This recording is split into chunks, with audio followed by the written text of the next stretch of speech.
Hi everybody, welcome back to the Moose.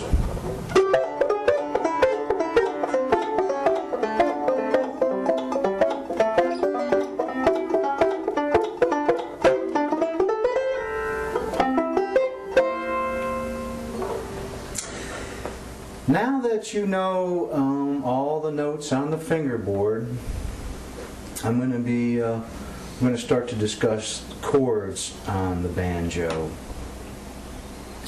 Now there are many different types and forms of chords, but I'm going to start out with the major chords.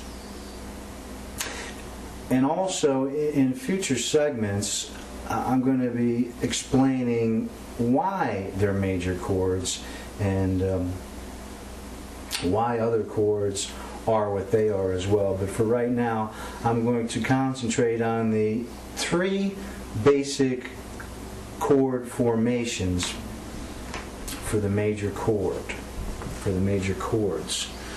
Now, since there are 12 notes, there's going to be 12 major chords. So you're going to know those 12 major chords with three different left-hand fingering positions. Now I'm going to start with the bar position. And if you remember back in the octaves, I barred my index finger just behind the 12th fret on the first four strings, and that gave me a G chord. Remember I said that was the first chord you were going to learn. Now I also have to say that these three formations are called closed chords or full chords because there are no open strings involved in the fingering of these chord formations. Now also, this is important, I want to associate three strings on the banjo with these three different chord formations. Okay?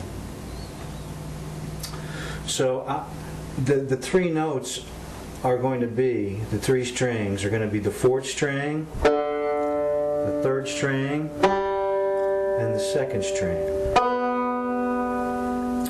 Now I want to associate the bar chord with the middle string or third string. Okay, so that's going to enable you to name all the bar chords on the fingerboard. So let's just start down by the nut. Again, when I strum those four strings, first four strings open, that's a G chord because that's how the banjo is tuned. It's tuned to the key of G.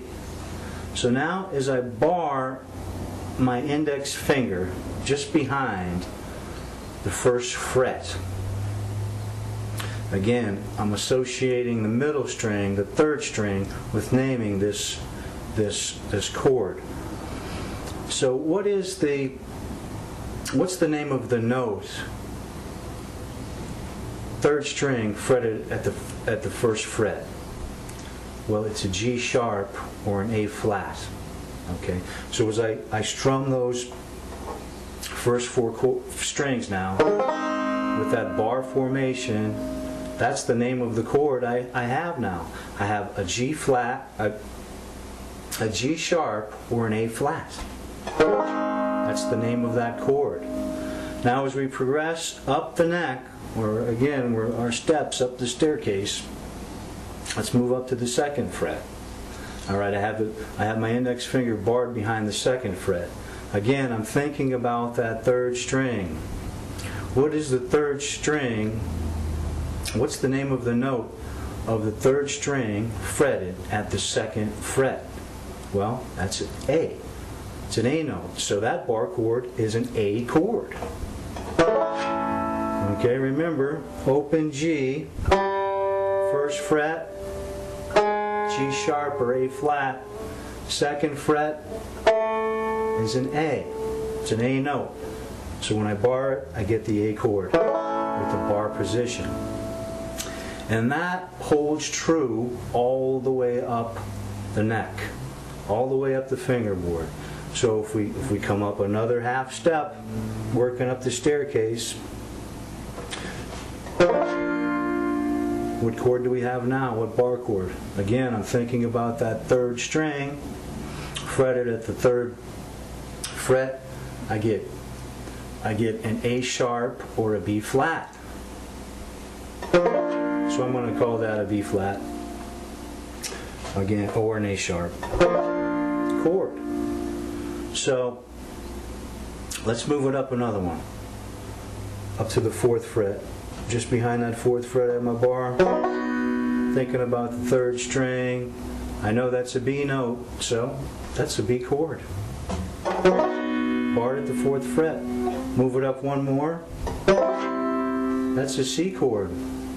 Because remember, again, there are no sharps or flats between B and C and E and F. So again, as you take and slide your bar formation all the way up the fingerboard to the 22nd fret, you know every chord name, you know the names of every chord with the bar formation, because you know what the notes on the fingerboard are. So that's a really important piece of information. Again, you're associating the 3rd string, noting the 3rd string with naming the chords with the bar formation. Hey, I'm running out of time, everybody, so we're going to continue on with 2 more chord formations, and again, you're going to know every major chord on the fingerboard with these 3 formations. So thanks for joining me, and we'll see you next time right here on the Moose.